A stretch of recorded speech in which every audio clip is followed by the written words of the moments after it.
Why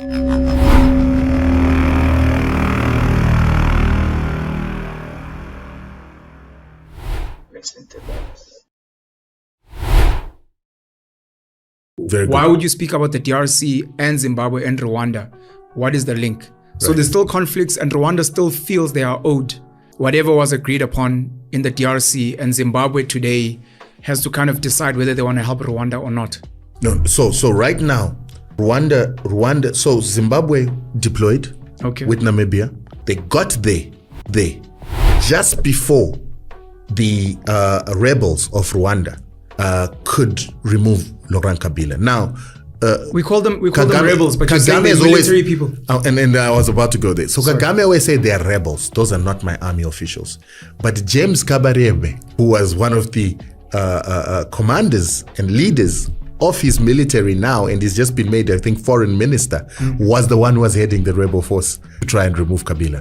And they clashed for the first time with the Zimbabwean army at an airport in Kigali, where they took one half of the airport, Zimbabwe took the other half of the airport. The Zimbabweans would fill the airport, the planes here, load bombs there, and the aeroplanes would take off and go and bomb down at the end of the airport. And they did this for a day or two until James Kabarembe's guys were actually defeated, and they had to move out of Kinshasa, and then the war then went to the eastern part of Congo. Kinshasa or Kigali? You said Kigali. Kinshasa. The Kigali was a mistake. Kigali was a mistake. This wasn't happening in Rwanda. This wasn't happening in Rwanda. It was happening in the DRC, where they were fighting at the airport. Okay. 100%. Okay. So they were fighting at the airport in Kinshasa, right? And the guy who was heading this rebel force was actually someone who was a head in the Rwandan military. Not only were they doing that, they were trying to bomb what is called the Inga Dam to stop electricity supply to Congo. And there were so many things at once. And you know, I wish I could. I don't want to stop you, but people need to understand these things, because most people don't. You know, Paul Kagame is a polarizing figure for people that understand history, because everyone's just like, he's amazing, and you're like, I don't know if you know history and how things have been done. The second thing is, I want to emphasize that whenever people hear rebel forces, whenever people hear insurgents, whenever people hear terrorists, for a critical thinker, that is meant to be a red flag to say, go research who said these are rebels, insurgents, terrorists. And these supposed rebels, insurgents, terrorists, who do they represent? Who benefits if they win? Who benefits if they lose? So that you can decide for yourself if this is really a rebel. I mean, Nelson Mandela was a terrorist. Yes. The ANC was a terrorist organization. So that's very important. The Inga Dam helps supply electricity to the DRC and other African countries. And for people that don't know, there's a project called the Grand Inga Dam that, if it was to be done fully to its completion, can power the entire African continent. Forget ESCOM, which already powers I don't know how many countries on the continent, but the Grand Inga Dam project, if done properly, I know Remgro and Johan Rupert have invested. I could be mistaken, but I think Cyril and Shanduga and them have a stake.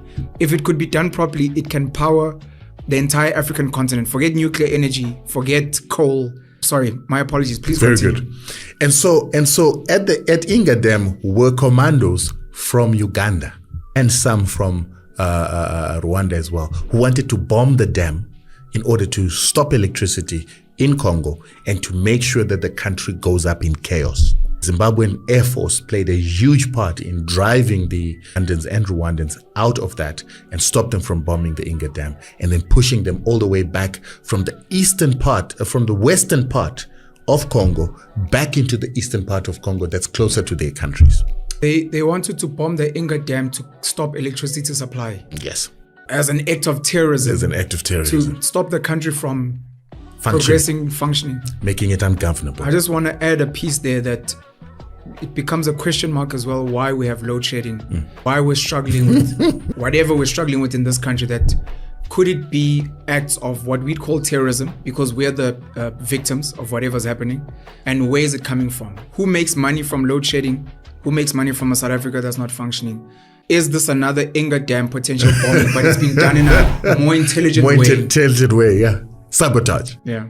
And what is interesting is that a lot of people have always said the reason why Nelson Mandela did not deploy the SNDF together with Zimbabwe, Namibia, and Angola when is that there are allegations that some of the guys that were giving the weapons to Uganda